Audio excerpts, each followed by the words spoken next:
자, 280페이지. 건축 면적이죠.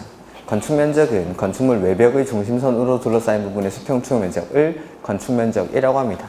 그 다음에 밑에 보면은 산정 방법 해서 동그라미 1번에 처마, 차양, 부영, 그 밖에 이와 유사한 것으로 그 외벽의 중심선으로부터 수평거리 1m 이상 돌출된 부분이 있는 건축물의 건축 면적은 그 돌출된 끝부분으로부터 다음의 구분에 따른 수평거리를 후퇴한 선으로 둘러싸인 부분의 수평 투영 면적으로 한다 라고 해서, 자, 보면은 건축 면적이라는 건 이렇게 건물이 있으면 건축물의 외벽의 중심선으로 둘러싸인 부분의 수평 투영 면적, 그러니까 외벽의 중심선으로 둘러싸인 부분의 수평 투영 면적이 건축 면적인데, 이렇게 처마, 차양 같은 것들이 외벽의 중심선으로부터 이렇게 1m 이상 돌출된 부분이 있을 때 얘는 이런 것들의 건축 면적은 이 돌출된 끝부분, 여기서부터 일정 거리를 들어가겠다라는 거죠. 후퇴한 선으로 둘러싸인 부분의 수평 투영 면적을 건축 면적으로 한다라고 해서 밑에 보면은 기역의 전통 사찰은 얼마? 4m, 축사는 3m, 축사는 3m.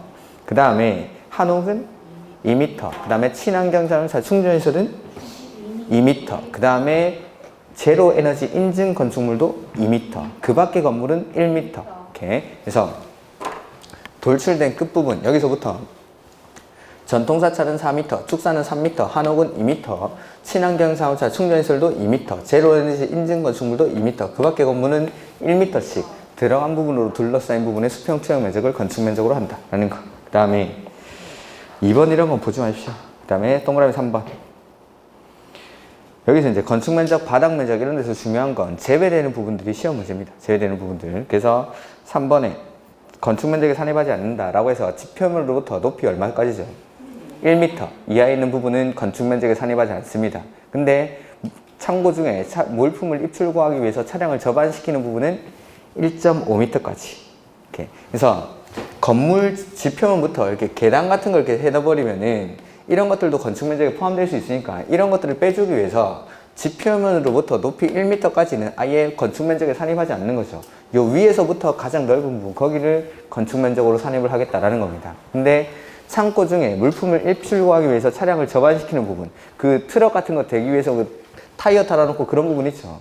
그런 부분들은 1.5m까지를 빼주겠다라는 겁니다. 이렇게 1.5m까지는 건축 면적에 산입하지 않고 그 위에 부분 중에서 제일 넓은 부분. 이렇게. 그 다음에 니은에 기존의 다중 이용업소의 비상구에 연결해서 설치하는 폭 2m 이하의 옥외 피난 계단 이런 것들. 그 다음에 세 번째 디귿에 건축물 지상층에 일반인이나 차량이 통행할 수 있도록 설치한 보행 통로나 차량 통로, 백화점 같은 데 가보면은 건물과 건물 사이에 사람들 왔다 갔다 할 수 있는 보행 통로 같은 거, 주차장이랑 이런 데서. 그래서 외부에 주차장이 있고, 그 다음에 백화점이 있으면은 주차장에서 바로 백화점으로 들어가는 이런 통로 같은 거, 이런 것들은 건축 면적에서 제외하겠다라는 거죠. 그 다음에 건축물 지하층 출입구 상부, 그 다음에 생활 폐기물 보관 시설, 이런 것들. 그 다음에 그 밑에는 따로 보지 마시고. 네. 요 정도까지. 그 다음 페이지 보시면은 바닥 면적이 나오죠. 바닥 면적은 건축물의 각 층이나 그 일부입니다. 그러니까 각 층의 면적도 바닥 면적이죠. 1층의 면적, 2층의 면적 이런 것들을 바닥 면적이라고 하고, 그리고 그 일부로서 벽, 기둥, 그 밖에 구획의 중심선으로 둘러싸인 부분의 수평 투영 면적. 그러니까 건축물의 각 층, 1층의 면적, 2층의 면적 이런 것들을 바닥 면적이라고 부르고, 그 다음에 그 일부, 그러니까 강의실의 면적, 사무실의 면적 이런 것들 싹 다 바닥 면적이라고 하는 거죠. 벽이나 기둥, 그 밖에 구획된 부분의 중심선으로 둘러싸인 부분의 수평 투영 면적, 이걸 바닥 면적이라고 합니다. 이렇게. 다만 다음의 어느 하나에 해당하는 경우는 경우에는 정하는 바에 따른다. 다음에서 정하는 바에 따른다라고 해야겠죠.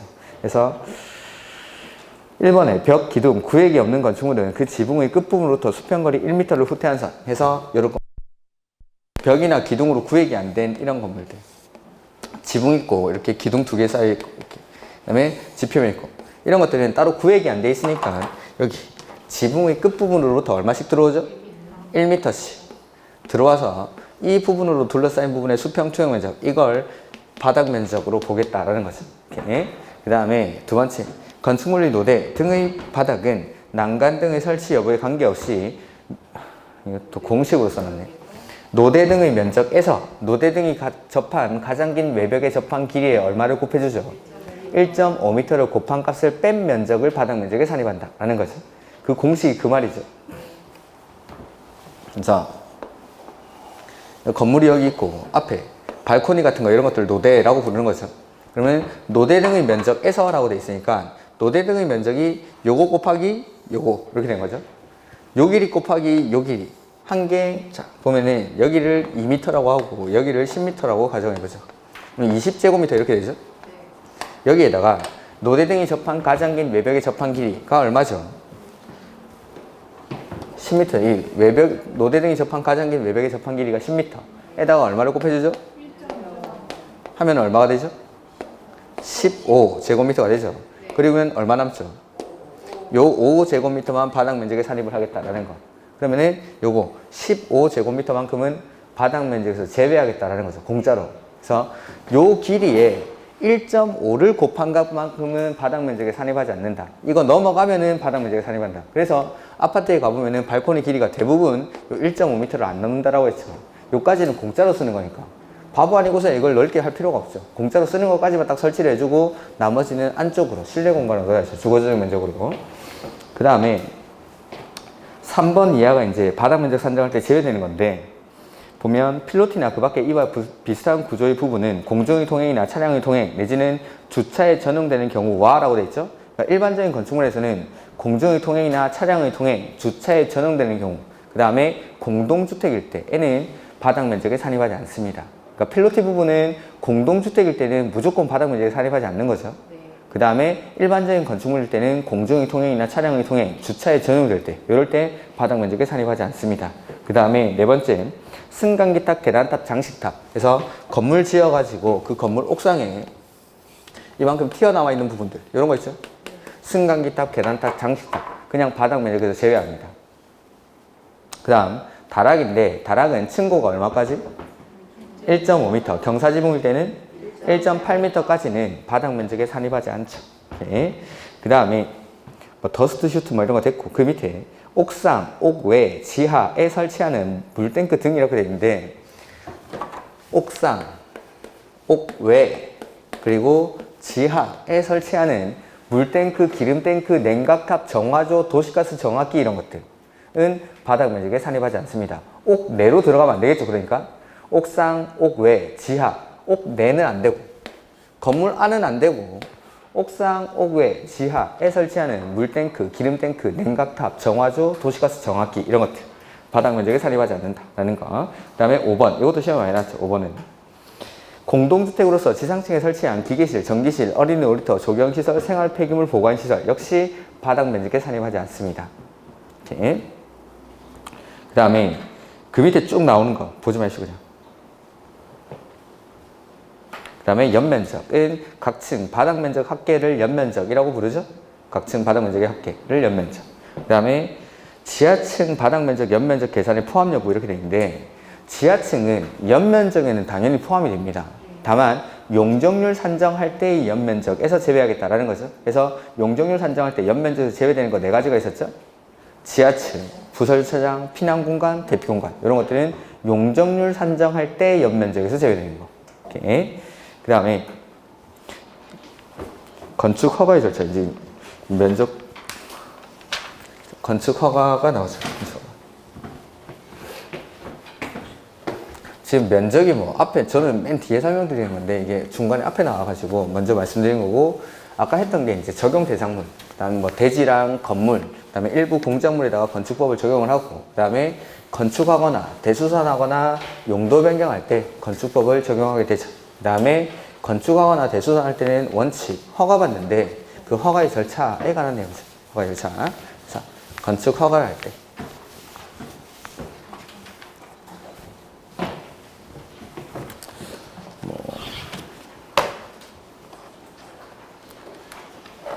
노트는 38페이지 정도.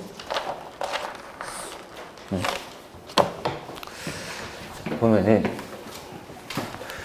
허가를 신청하기 전에 요 사전 결정이라는 게 있죠. 입지 규모 사전 결정을 하고 나서 그 다음에 허가 신청을 합니다.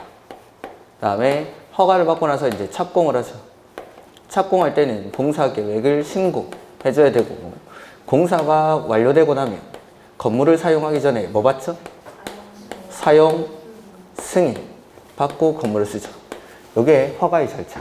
그래서 283페이지 사전결정이라는 게 나오는데, 자, 사전결정에서 이 사자, 요거는 건축 허가를 말하는 것이에요. 그래서 허가대상 건축물에 대해서 허가를 신청하기 전에 허가권자에게 내가 허가를 받을 수 있는지 없는지를 먼저 물어보는 거죠. 그걸 사전결정이라고 부릅니다. 입지 규모 사전결정. 그래서 허가를 신청하기 전에 허가권자에게 결정을 받아보고 여기서 오케이 허가를 받을 수 있어 라고 하면은 토지를 매입해서 허가를 신청하고 허가받은 다음에 착공에 들어간다, 이런 것들이죠. 그래서 거기 283페이지 보면은 허가 대상 건축물을 건축하려는 자는 허가를 신청하기 전에 허가권자에게 허가 여부에 대해서 물어보는 거, 이걸 사전결정이라고 합니다.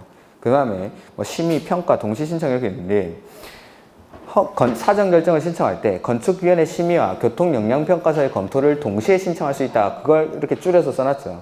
그 다음에 그 사전결정을 신청하는 토지의 면적이 소규모 환경영향평가 대상 사업일 때에는 환경부 장관이나 지방환경관서의 장관과 협의합니다. 소규모 환경영향평가 대상 사업일 때.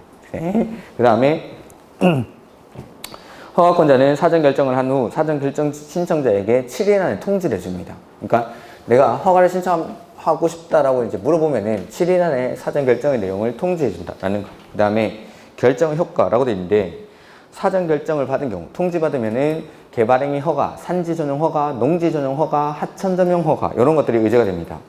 개발행위 허가, 산지 전용 허가, 농지 전용 허가, 하천 전용 허가, 이렇게.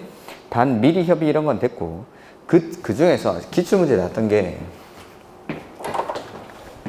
보전 산지, 산지 전용 허가에서 보전 산지일 때는 어디에서만 된다고 했죠? 도시지역에서만. 그러니까 사전결정을 통지받으면 거기 의제되는 게 4가지가 있죠. 개발행위 허가, 산지 전용 허가, 농지 전용 허가, 하천 전용 허가, 이렇게 의제가 됩니다. 이러한 것들을 받은 것으로 보는데, 그 중에서 산지 전용 허가의 경우에는 보전 산지일 때는 도시지역에서만 산지 전용 허가가 의제가 됩니다. 보전 산지는 도시지역에서만 산지 전용 허가가 의제가 된다. 이런 것들은 나중에 문제에 나올 겁니다. 그 다음에 건축허가 신청 의무라고 되어 있는데, 자, 사전결정 통지를 받으면 얼마 안에 허가를 신청해야 되죠? 2년. 2년 안에 허가를 신청해야 됩니다. 안 하면 사전결정의 효력이 상실됩니다. 그래서 기출문제, 사전결정을 통지받은 날로부터 2년 안에 착공신고를 해야 된다. 아니죠. 2년 안에 허가 신청하는 거죠. 그 다음에 2년 안에 허가 신청을 하지 않으면 사전결정의 효력이 상실된다는 거. 사전결정의 효력이 상실. 그 다음에 284페이지 우리 책에 갑자기 또 뜬금없이 안전관리 지침이 나와 있는데, 보면은, 자, 건축주가 공사 현장을 장기간 방치할 것에 대비해서 안전관리 예치금이라는 걸 예치하게 합니다. 허가받은 건축주에게. 그래서 연면적이 1000제곱미터 이상인 건축물입니다. 1000제곱미터 이상인 건축물. 그 다음에 제외 건축물은 믿을 수 있는 건물은 제외합니다. 그래서 분양 보증이 된 건축물이나 신탁 계약을 체결한 건축물, 이런 것들은 안전관리 예치금을 예치하지 않습니다. 그 다음에 예치 금액은 공사비의 얼마죠? 1%. 그 다음에 예치 의무가 없는 건축주도 있는데, 한국토지주택공사나 지방공사 이런 사람들도 예치하지 않습니다. 그러니까 건축물 중에서는 분양 보증이 된 건축물, 그 다음에 건축주 중에서는 주공이나 지방공사 이런 사람들은 공사 현장을 방치하고 도망갈 리가 없겠죠. 그러니까 이런 사람들은 예치하지 않는다라는 거. 그 다음에 예치금이니까 당연히 공사 끝나고 나면 반환해주겠죠. 그래서 이자를 붙여서 반환한다라는 거. 그 다음에 계산명령 추가징수 이런 건 됐습니다. 그 다음에 건축물의 안전영향평가인데, 허가권자는 초고층 건축물 등 대통령령으로 정하는 주요 건축물에 대해서는 허가를 하기 전에 건축물의 구조 안전과 인접 대지의 안전에 미치는 영향 등을 평가하는 건축물 안전영향평가를 안전영향평가 기관에 의뢰해서 실시해야 한다. 이렇게 되어 있는데, 다 써놓지도 않았고 지금 보면, 자, 첫 번째가 초고층 건축물이죠. 초고층 건축물은 층수가 50층 이상이거나 높이가 200m 이상. 그 다음에 그 뒤에 대통령령으로 정하는 주요 건축물이 이렇게 되죠. 그 건축물이 뭐냐면, 그 지금 뭐지? 284페이지에 가로 1번. 안전영향평가의 의뢰 이렇게 돼 있죠. 안전영향평가라는 건 건축물이 주변 토지라든지 건축물에 미치는 안전에 대한 평가를 하는 겁니다. 그래서 안전영향평가 대상이 되는 게 첫 번째가 초고층 건축물.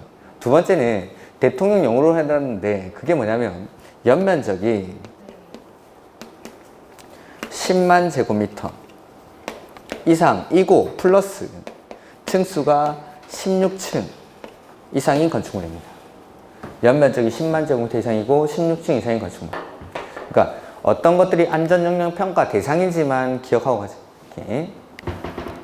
자, 초고층 건축물이나 요 건물 연면적이 10만 제곱미터 이상이고 16층 이상인 건축물. 요거는 안전영향평가 대상인 건축물입니다. 안전영향평가 대상이죠.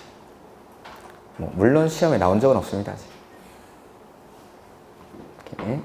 그래서 첫 번째는 초고층 건축물, 두 번째는 연면적이 10만 제곱미터 이상이고 16층 이상. 이 두 가지 요건을 다 충족해야 됩니다. 두 번째 거는 연면적이 10만 제곱미터 이상이면서 16층 이상인 건축물. 요게 안전영향평가 대상 건축물이다.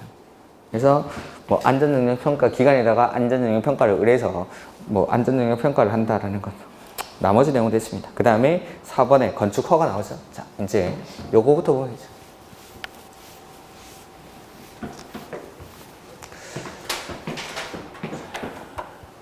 건물을 건축하거나 대수선할 때는 원칙, 허가 받죠? 그래서 허가라는 건데 첫 번째 나오는 게 허가권자입니다. 누구한테 허가 받는지.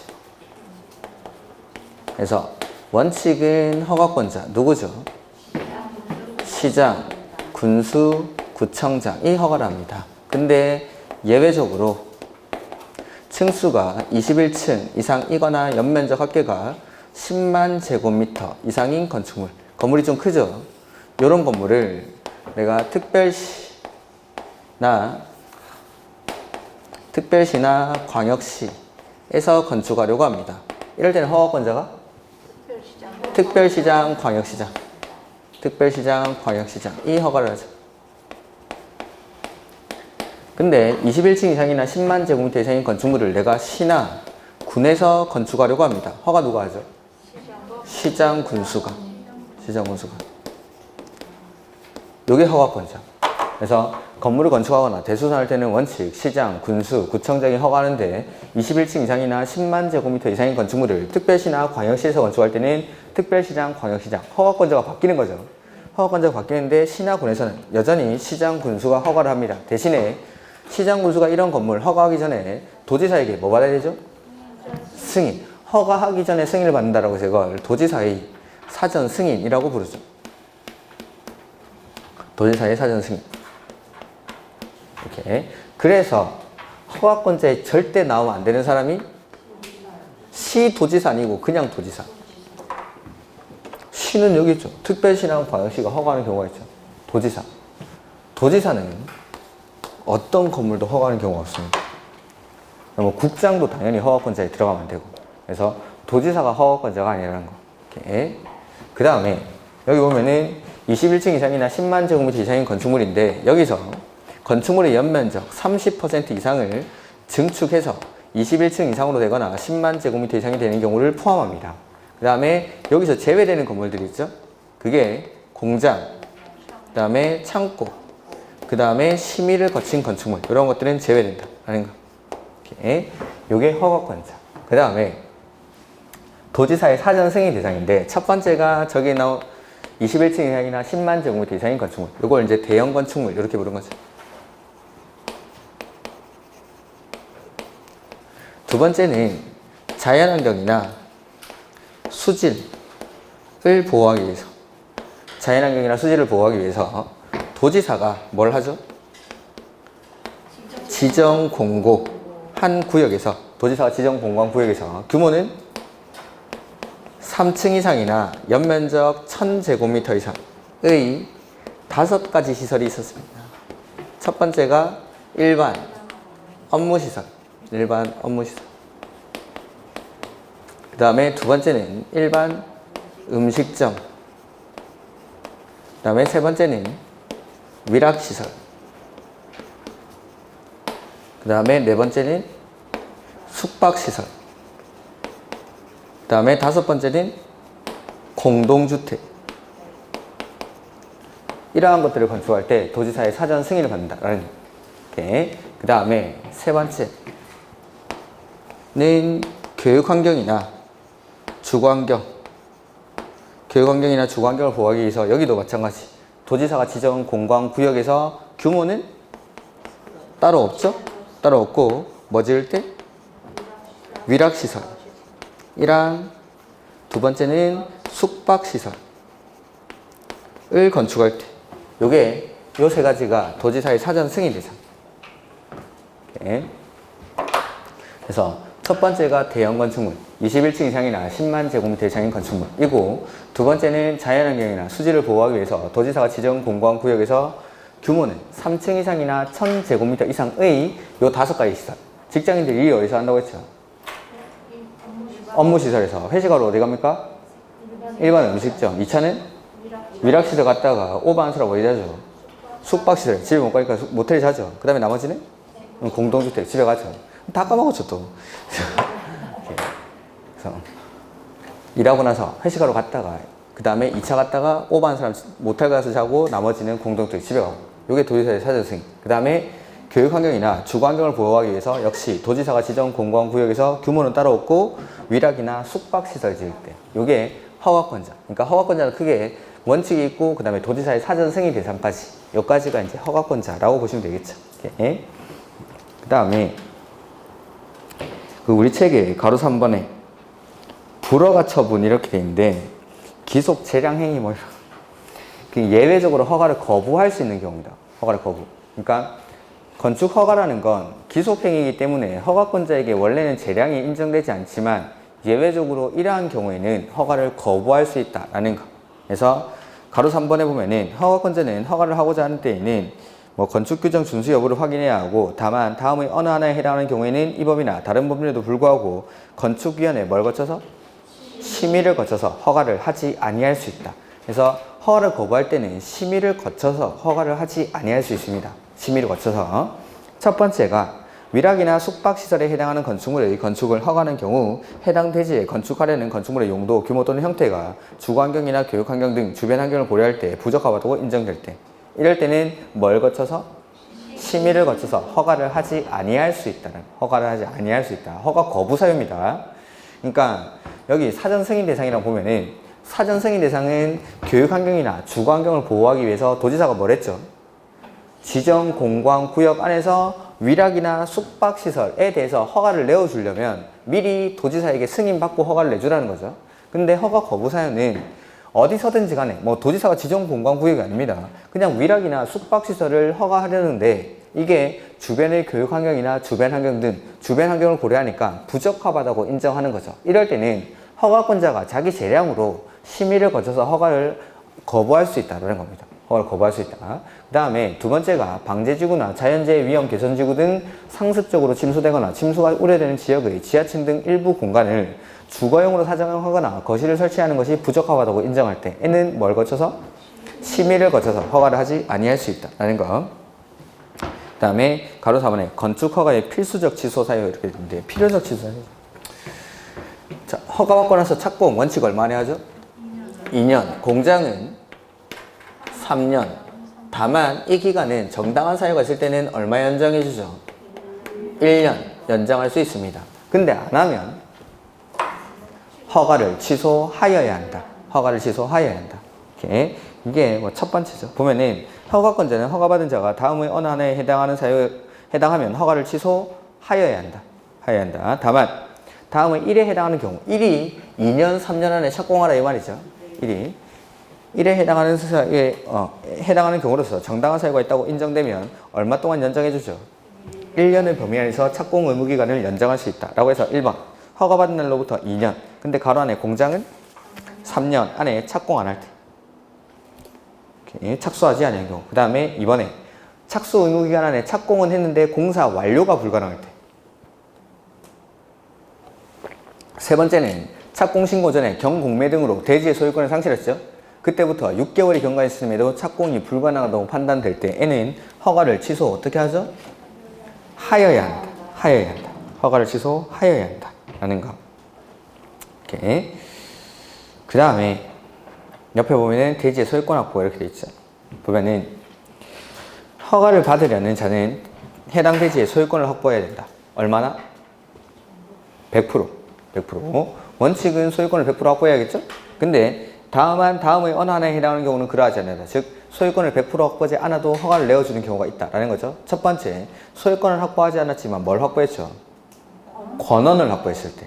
다만 권원 가지고는 안 되는 게 있습니다. 분양을 목적으로 하는 공동주택은 제외. 이렇게. 그 다음에 두 번째는 건축주가 건물의 노후화 또는 구조안전 문제 등 대통령령으로 정하는 사유로 건축물의 신축, 개축, 재축, 리모델링을 하기 위해서 이거는 노트에는 정리가 안 돼 있습니다. 신축, 증축, 재축, 리모델링 하기 위해서 공유자 수의 얼마죠? 80% 이상의 동의를 얻고 동의한 사람이 가지고 있는 지분의 합계가 80% 이상일 때. 그 다음에 세 번째, 이건 됐습니다. 이건 그냥 참고로 보시고, 네 번째, 건축 관련 대지에 포함된 국유지 내지는 공유지의 관리청에게 허가권자가 매각이나 양리할 것을 확인을 받았을 때, 건축주에게 매각할 것을 확인받았을 때, 그 다음에 다섯 번째는 집합 건물의 공용 부분을 변경하기 위해서 직근법에 따른 결의가 있었음을 증명했을 때, 이럴 때는 소유권을 100% 확보하지 않아도 허가를 받을 수가 있다라는 거죠. 근데 아까 요거 80%였죠?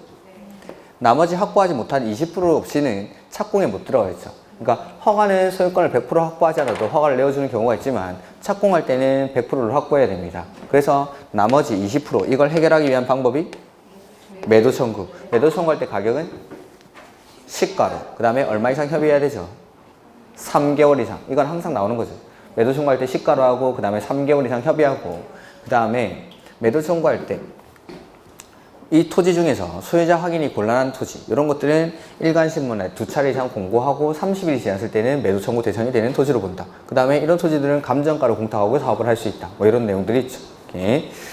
그래서 뭐 지금 소유권 확보까지만 있는데 요 뒤에 매도 청구까지 들어가야겠죠.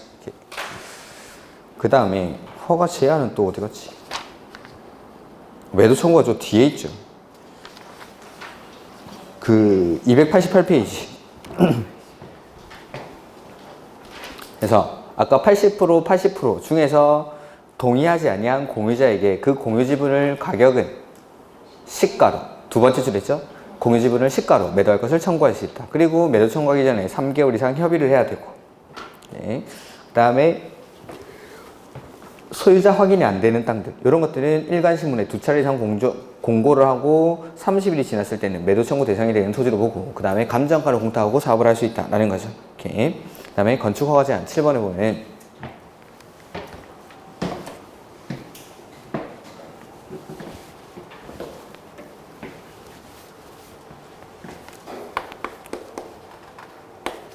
건축 허가 제한이라고 해서 제 건축 허가 제한 옆에는 항상 허가권자는 제한 X 이렇게 하라고 했습니다. 허가권자는 제한 X. 자, 아까도 말씀드렸지만 건축 허가라는 건 기속행위입니다. 기속행위. 그러니까 허가권자에게 재량이라는 게 없습니다. 재량이 없기 때문에 내 마음대로 허가를 거부할 수도 없고 내 마음대로 허가를 제한할 수도 없습니다.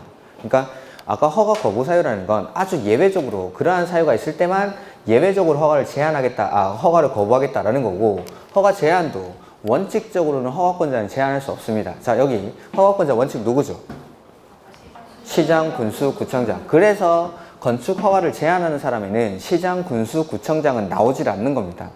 허가권자는 제한을 할 수가 없으니까. 그래서 국장이 제한하거나 시, 도지사가 제한을 합니다. 국장이나 시, 도지사가. 자, 국장이 제한하는 경우. 자, 제한이 나오면 항상 왜 제한하는지, 제한하는 사유가 나와야 됩니다. 그 다음에 두 번째는 언제까지 제한하는지, 이런 것들이 나와야 되는데, 제한하는 사유는 첫 번째, 국장은 국토관리를 위해서 특히 필요하다고 인정하거나 주무부 장관이 요청을 할 때 제한할 수 있고, 시도지사는 지역계획이나 도시, 군 계획상 특히 필요하다고 인정하면 허가를 제한할 수 있습니다. 허가권자의. 그 다음에 허가받은 건축물의 착공도 제한할 수 있다. 허가받은 건물의 착공도 제한할 수 있다. 허가권자의 허가를 제한할 수도 있고 허가받은 건축물의 착공도 제한할 수 있고, 그 다음에 제한 기간은 2년, 연장은 1년 연장할 수 있죠. 그 다음에 여기 건축 허가 제한에서만 좀 특이하게 나오는 게 시도지사가 시장, 군수, 구청장의 허가를 제한합니다. 그럼 즉시 뭐 해야 되죠? 국장에게 보고. 그리고 이 보고를 받은 국장은 제한 내용이 지나치다고 인정하면 해제를 명할 수 있다. 이런 것들. 요게 건축 허가 제한. 그래서 제한이 나오면 항상 왜 어떠한 사유가 있을 때 제한할 수 있는지, 그 다음에 언제까지 제한하는지, 제한하는 기간, 이런 것들. 그 다음에 뭐 누가 제한하는지까지 알면 좋겠죠. 근데 여기 건축 허가 제한에서는 허가권자는 제한을 못합니다. 허가권자는 기속행위라서. 그 다음에 앞쪽으로 한번 가볼까요? 287페이지 건축 신고라는 게 나오죠.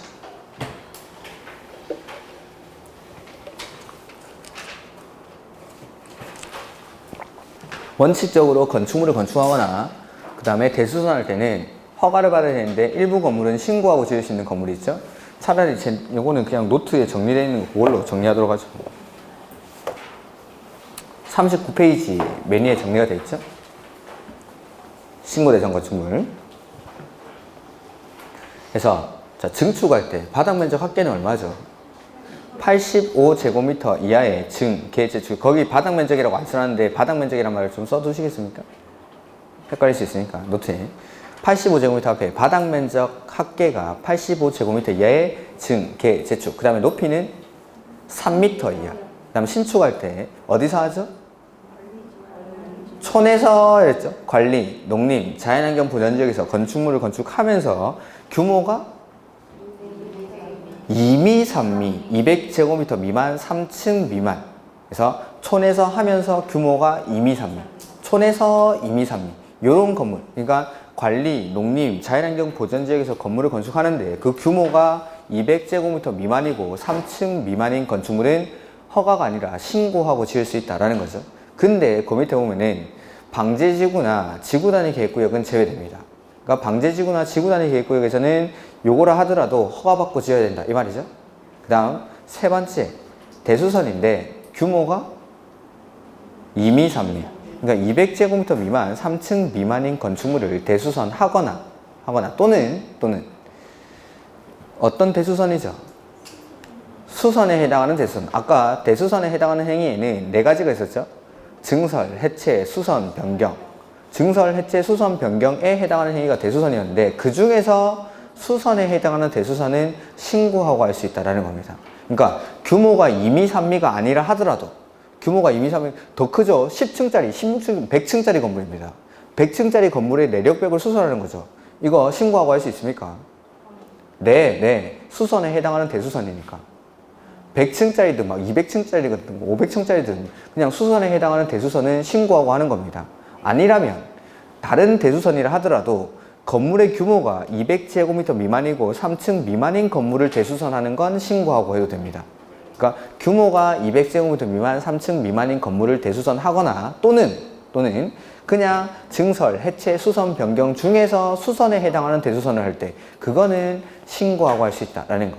근데 아까 위에 신축은 촌에서 하면서 즉 관리, 농림, 자연환경 보전지역에서 건물을 건축하면서 규모가 200제곱미터 미만, 3층 미만 두 가지 요건을 다 충족해야 됩니다. 그래서 AND라고 써놓은 거죠. 제가 동그라미 1번, 동그라미 2번이 AND 이 두 가지를 다 충족해야 되는데 대수선은 2미, 3미인 대수선이거나 수선에 해당하는 대수선이면 신고하고 할 수 있다라는 거.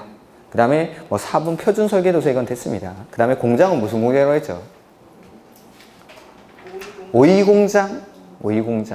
공업지역, 지구단위 계획구역, 산업단지 안의 공장으로서 500제곱미터 이하 2층 이하의 공장.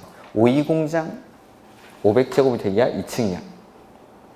그 다음 그 밖에 소규모 건축물로서 일반적인 건축물은 연면적 합계가 100제곱미터 이하. 그 다음에 창고는 200, 축사나 작물 재배사는 400.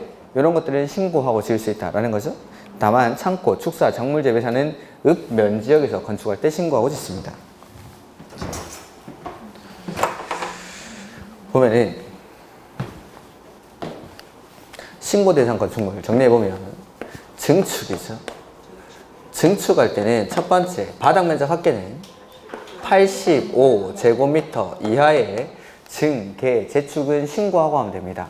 두 번째 높이는 3m 이하의 증축. 요거는 신고하고 할 수 있다라는 거. 그 다음에 신축할 때 어디서 하죠? 관리, 농림, 자연환경 보전지역. 촌에서 하면서 엔드. 규모가 200제곱미터 미만, 3층 미만인 건물을 신축할 때에는 촌에서 하면서 규모가 2미, 3미일 때는 신고하고 할 수 있다라는 거. 그 다음에 대수사인데 규모가 2미, 3미. 그러니까 건물이 200제곱미터 미만, 3층 미만인 건물을 내가 대수선하는 겁니다. 요거는 신고하고 하면 됩니다. 그 다음에 또는 요거는 어떤 대수선?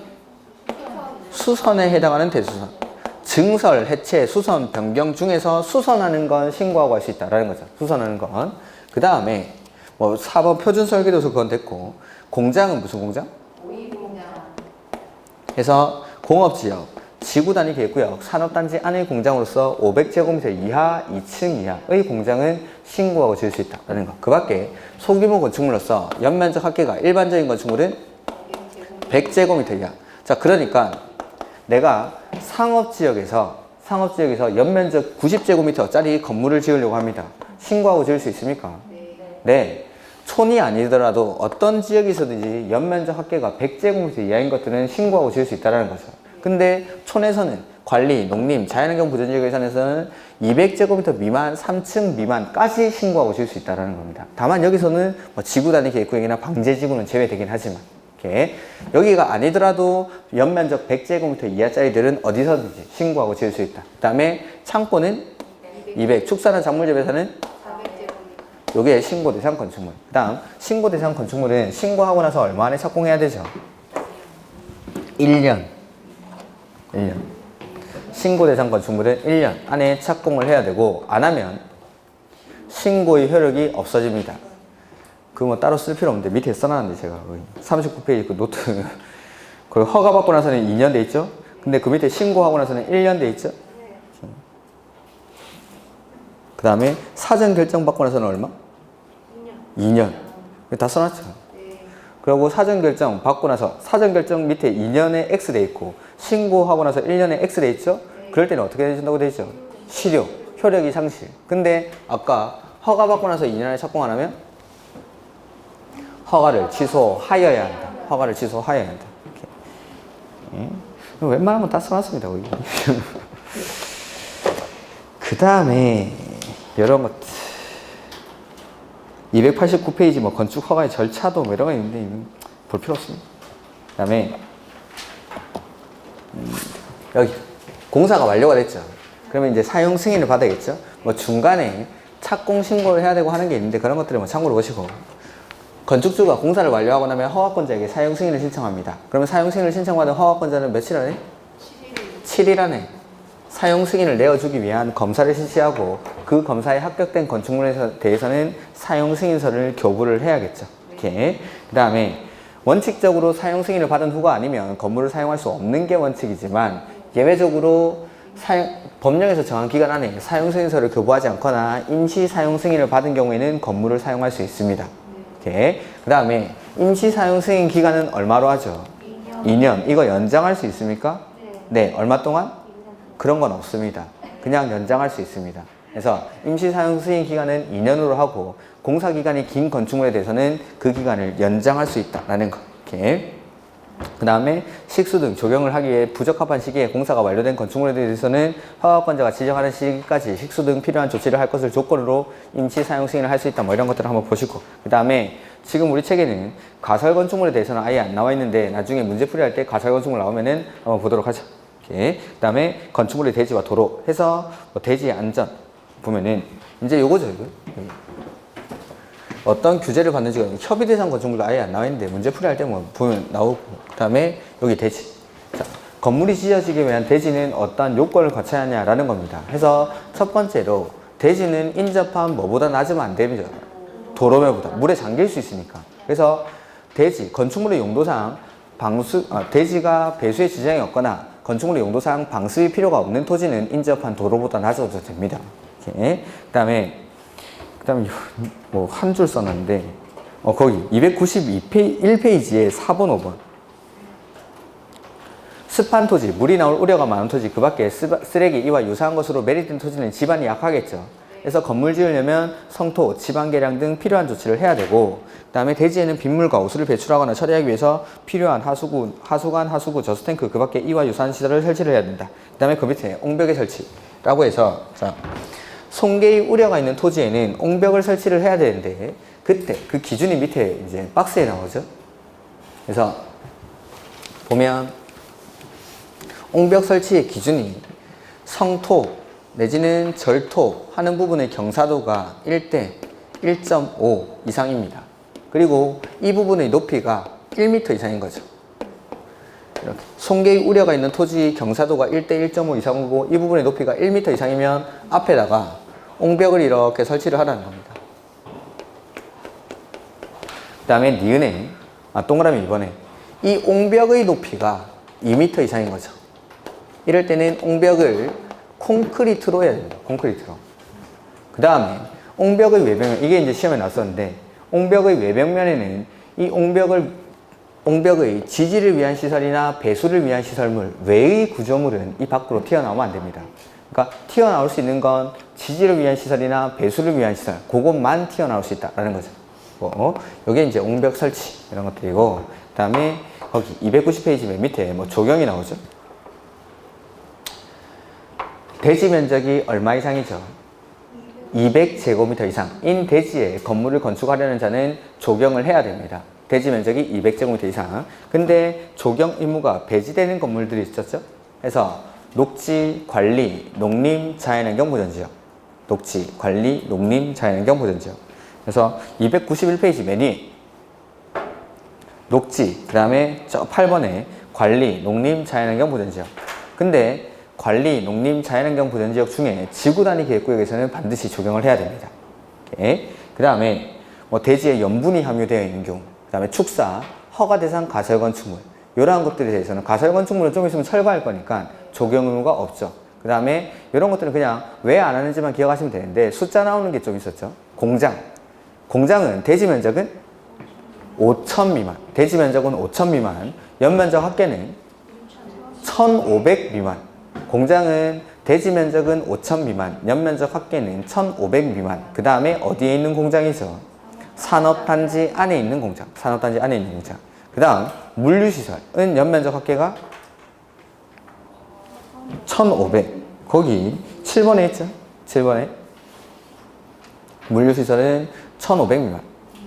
근데 물류시설은 연면적이 1,500 미만이라도 어디서는 꼭 조경을 해야 되죠? 주거지역이나 상업지역에서는 조경 의무가 배제되지 않습니다. 이런 것들. 그 다음에 옥상 조경 이런 것들도 있는데, 옥상 조경은 옥상에 조경한 부분의 면적의 얼마까지를 대지 조경 면적으로 할 수 있죠? 3분의 2. 그렇다 하더라도 대지 조경 면적의 얼마를 초과할 수는 없죠? 50%를 초과할 수 없다. 최대 50%까지 이런 것들도 있었습니다. 그 다음에 도로가 나오죠. 292페이지.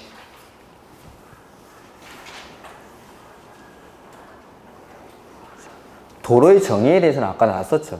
그래서 건축법에서 도로가 되기 위해서는 보행과 자동차 통행이 가능한 너비 4m 이상의 도로나 그 예정 도로를 도로라고 하는데, 지형적 조건으로 차량 통행을 위한 도로의 설치가 곤란하다고 지정 공고하는 구간은 너비 3m 이상, 막다른 도로는 도로의 길이가 각각 10m 미만, 35m 미만, 35m 이상일 때 폭은 2m, 3m, 6m 이렇게. 그 다음에 대지와 도로와의 관계, 이게 접도 의무죠. 대지는 도로에 얼마 이상 접해야 되죠? 2m 이상 접해야 합니다. 건물에 출입하기 위해서. 근데 접하지 않아도 되는 경우가 거기 1번, 2번, 3번이죠. 그래서 첫 번째, 출입하기 위해서 접하라는 거니까 출입에 지장이 없을 때에는 접하지 않아도 됩니다. 두 번째는 건축물 주변에 허가권자가 인정한 공지에 접하고 있을 때, 공중의 통행에 지장이 없는 공지에 접하고 있으니까 그 공지로 왔다 갔다 하면 된다 이 말이죠. 그 다음에 세 번째는 농막. 이러한 경우에는 접하지 않아도 됩니다. 얼마 전에 뉴스 보셨나?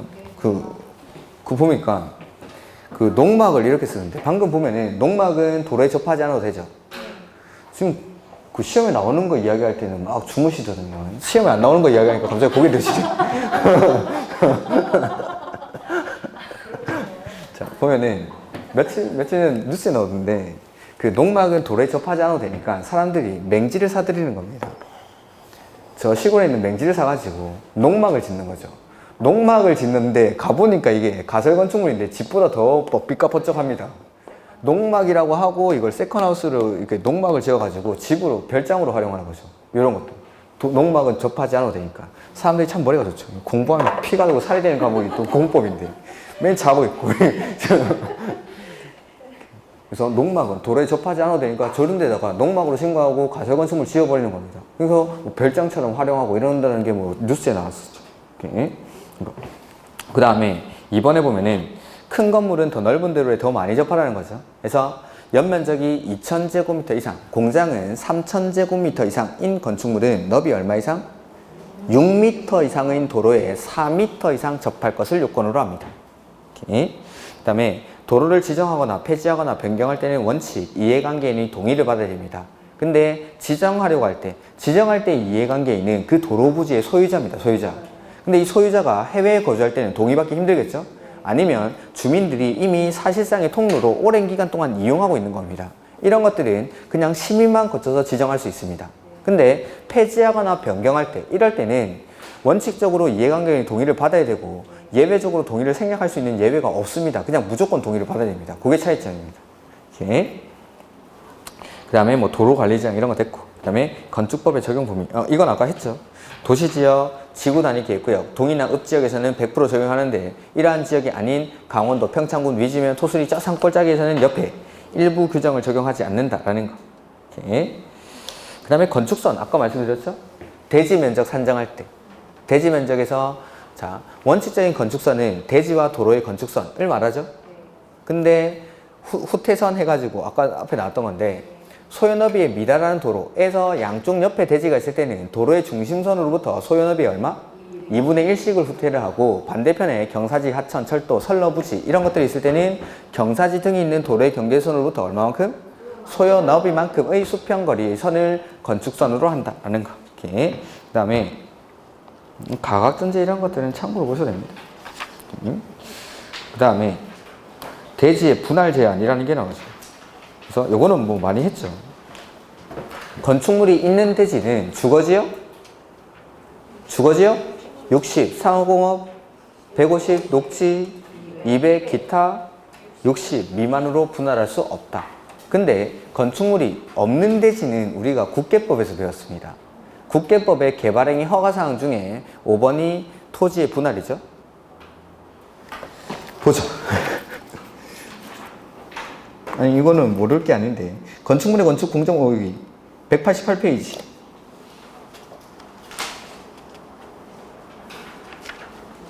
187페이지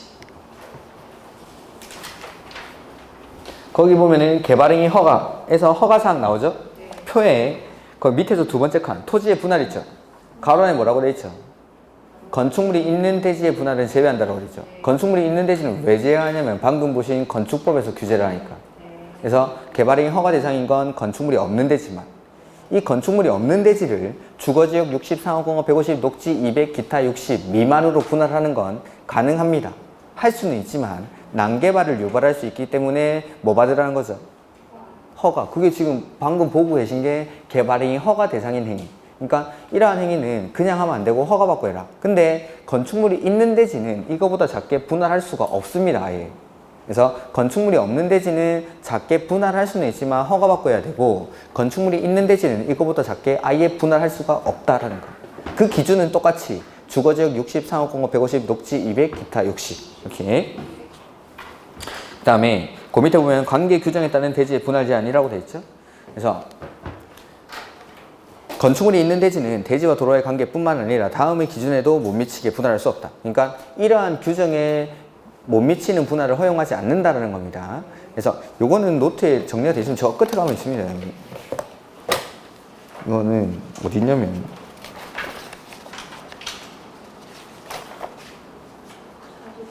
43페이지 저 밑에 건축물이 있는 대지의 분할 제한 해가지고 제가 거기 정리를 해놨습니다. 그래서 위에는 이러한 면적에 못 미치게 분할할 수 없다라는 거고 요거는 뭐냐면 이러한 규정에 위반되는 분할을 허용하지 않습니다. 해서 첫 번째 보면은 대지가 도로에 접하는 길이가 2m 미만이 되게 하는 분할. 이게 대지와 도로와의 관계죠.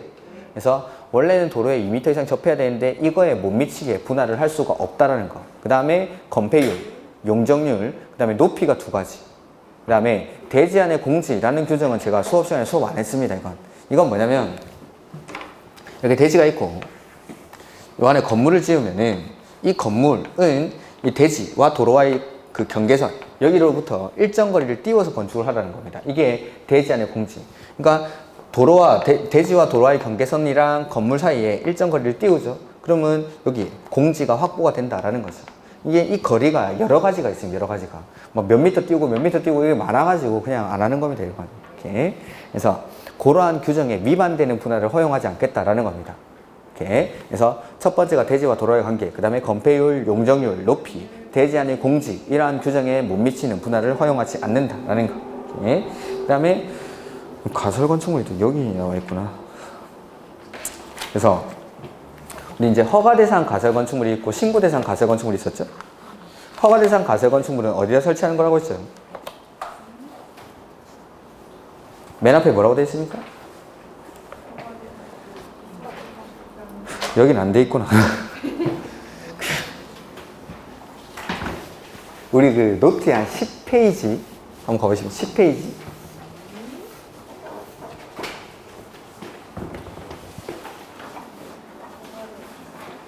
10페이지가 아니라 12페이지인가 봅니다.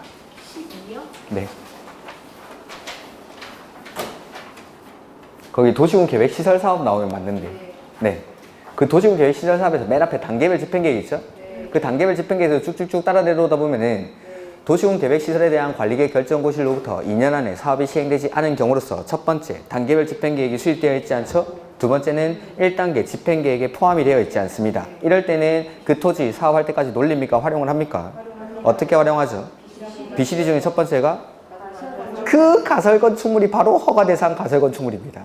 그래서 그게 지금 방금 읽은 게 64조입니다. 국계법 64조. 그래서 도시군 계획시설로 결정된 토지에 대해서는 도시군 계획시설 이외의 건축물의 건축이나 공작물의 설치를 허가하면 안 된다. 이게 1항. 근데 예외적으로 방금 본 거 도시군 계획시설에 대한 관리계획 결정고시로부터 2년 안에 사업이 시행되지 않은 경우로서 1단계 집행계획이 포함되지 안 돼 있거나 단계별 집행계획이 수립이 안 돼 있을 때에는 이런 거 지을 수 있다. 그게 예외적으로 이걸 허용할 수 있다는 거죠. 이 규정에 위반되면 이 규정에 위반되면 허가를 해줄 수가 없습니다. 그래서 자, 허가대상 가설건축물은 문제에 나올 때 다음은 허가받고 짓는 가설건축물이다. 뭐 이렇게 안 나옵니다. 도시, 군, 계획, 시설이나 도시군 계획 시설 예정지에서 설치하는 가설건축물 이렇게 나옵니다. 그러니까 도시군 계획 시설 예정지에서 설치하는 가설건축물 이렇게 나오면은 아 이게 허가받고 짓는 가설건축물이구나 하고 그 밑에 있는 요건이 갖춰져야 된다라는 거죠. 그래서 도시군 계획 시설 예정지에서 설치하는 가설건축물 하면은 이게 시장, 군수, 구청장의 허가를 받아야 된다라는 거. 그리고 이 건축물은 층수가 4층 이상이면 허가를 내어줄 수가 없습니다. 4층 이상이면 허가를 받을 수 없기 때문에 3층 이하이어야 한다는 거. 그 다음에 아까 비실이라고 했죠 이거? 그러니까 철근 콘크리트조 내지는 철근 콘크리트조에 해당하면 안 되고 존치기간은 3년 이내로 합니다. 그 다음에 이 허가 대상 가설건축물은 도시군 계획시설 예정지에서 설치하는 거죠. 곧 도시군 계획시설 사업을 하면 이거 철거해야 됩니다. 그러니까 요거는 이 시설을 위한 새로운 간선 공급 설비의 설치를 요하면 안 됩니다. 그 다음에 분양을 목적으로 하는 건축물이 아니어야 하고 이게 허가 대상 가설 건축물의 요건. 그 다음에 밑에 보면은 신고 대상 가설 건축물 나오죠. 신고 대상 가설 건축물은 존치 기간이 똑같이 3년. 그래서 가설 건축물은 허가 대상이든 신고 대상이든 둘 다 존치 기간이 3년 이내로 합니다. 이렇게. 그 다음에 이런 것들은 뭐 종류가 이제 시험에 나오는 거고 존치 기간 이거 연장할 수 있습니까? 네. 그래서 허가 대상 건축물이든 신고 대상 가설 건축물이든 허가권자는 존치기간 만료 30일 전까지 건축주에게 만료 기간이랑 연장이 가능한지를 알려줍니다. 그러면 연장하고 싶은 사람은 허가 대상 가설 건축물은 며칠 전까지? 14일 전까지. 신고 대상은 7일 전까지 허가를 신청하거나 신고를 하면 연장할 수 있다라는 거. 그 다음에 뒤에 건축물의 구조 및 재료, 그 다음에 건축물 안전 설비 이런 것들은 제가 따로 수업을 하는 건 아니고 299페이지에 건축물의 높이, 층수 이런 게 나오죠. 요거는 좀 봐야 되는데 일단 문제풀이 하다가 이 문제 섞여 있으면은 그때 설명을 같이 드리겠습니다. 일단 여기까지 보고 좀 쉬었다가 문제 풀도록 하죠.